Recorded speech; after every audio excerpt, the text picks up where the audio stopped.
Hello traders, hello everyone, my name is Horvat and welcome to a new update in which I will cover Bitcoin and EOS. As you know, I made a video analysis a month back or so at the start of April. So since then we have seen some very nice price moves, so I think that this update will be quite interesting.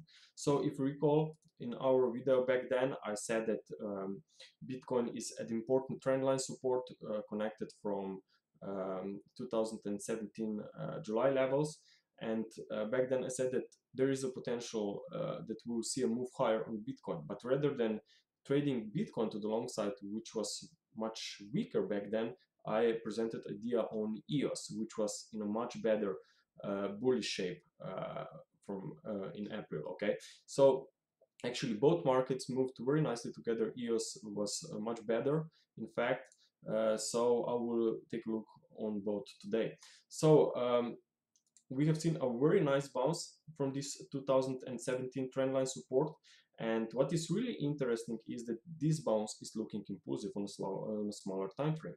So the idea is that we will see higher prices. Now I will not call and I will not say that we are going higher impulsively and that we'll see a new mania cycle, because I don't want to predict or analyze market too far into the future.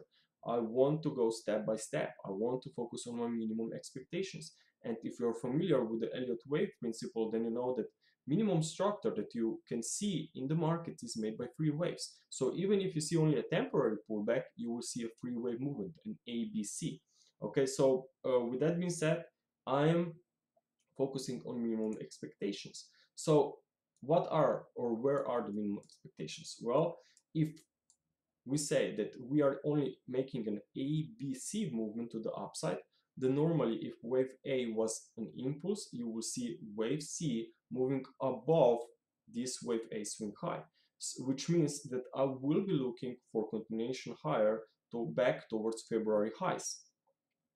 Also, there's a chance, of course, that we are in a wave 3, but for the next few weeks, maybe 2 months or so, there is the same direction no matter what is the longer wave time. So firstly, I will focus on minimum expectations, and then I will try to adjust my wave count once we will have more price data and once we will reach those levels above February highs. Okay, so for now I still think that there is room for more upside. What I'm expecting is that current pause here is only temporary. I see this as a correction.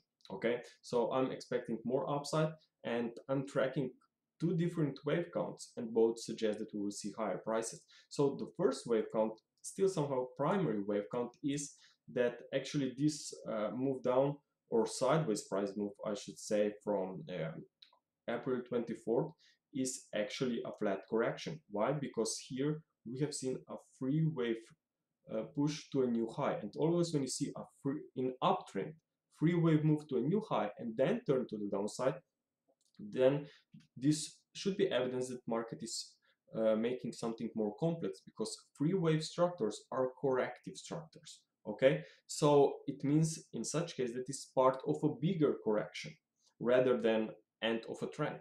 So with that being said, my primary idea is that we are in a flat correction. Now in a flat correction here for wave 4, you would be watching evidences for a potential new bounce once market reaches levels around wave A. So here break above wave B swing high, wave A, start of a wave A actually was a wave B, which moved only temporary, and this is very important guideline for flat correction, where you see wave B only temporary spiking to a new high and then reversing to the downside, and same thing happens on the other side of this range. Also, I would not be surprised to see a spike below this wave A, maybe even test this of this support level. Also, we have very nice 38.2% coming also in this region. So this appears to be a very nice area from where we could see a new turn to the upside. However, sometimes markets or structures are not perfect, like are not textbooks patterns. So I have here also this alternate count, which actually suggests that this 5-wave recovery after all is finished. But even this one suggests that we should continue higher after 3 waves of a setback. And with that said, my few, as I said, for the next few weeks, maybe even 2 months, remains the same. I think that Bitcoin could continue higher after a pullback, and again, probably this should be very important levels. Okay, here around 38.2%, maybe 50%.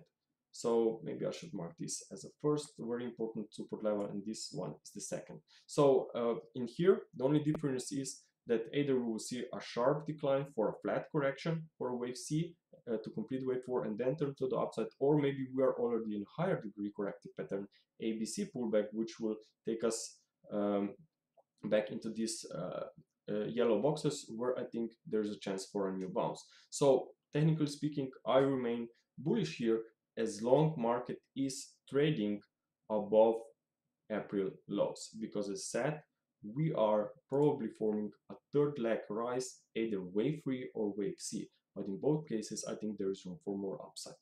Now let's take a look on EOS. So on EOS, back then, as you can see here, I actually said that we could continue higher because of an ABC decline with 5 subwaves here for wave C. Also, this trend line was broken, and more importantly, previously we had this very small impulse and then slow pause, so I was expecting more upside. And if we take a look on EOS now, actually you can see that this pullback was actually, this one was actually wave 2, and that very strong significant rise followed to the upside. And clearly this was an extended move. An extended move took us to a new high above 2018 January levels.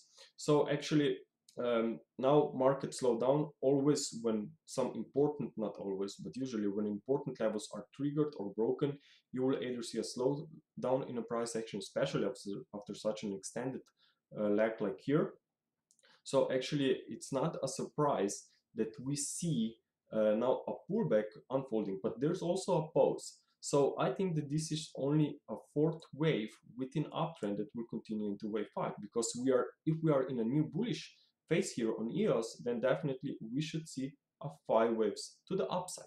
Okay, so what I'm expecting is that this is wave 4, which may look for support maybe at 50%, not at 38.2%. Retracement compared to wave 3, and the reason is very simple, because here if I update you on this shorter term price chart, 240-minute chart, actually what we see is that pullback, okay, from or retracement from the highs. The first leg was very sharp, so probably this was wave A, and now we are slowing down for wave B, which could also be a triangle, so watch out for wave C drop back to this small triangle back from end of April, which could be a very nice support for potential new but final push up into a 5th wave. So this market is also in bullish mode, suggests more upside. Maybe it will move higher at the same time when Bitcoin does after a completed correction. Okay, so actually cryptos are probably now slowing down, and then I will be expecting more upside after those current corrective pullbacks are completed. Okay, thank you very much for your attention. If you have any questions, please contact me through the commentary box below. Bye.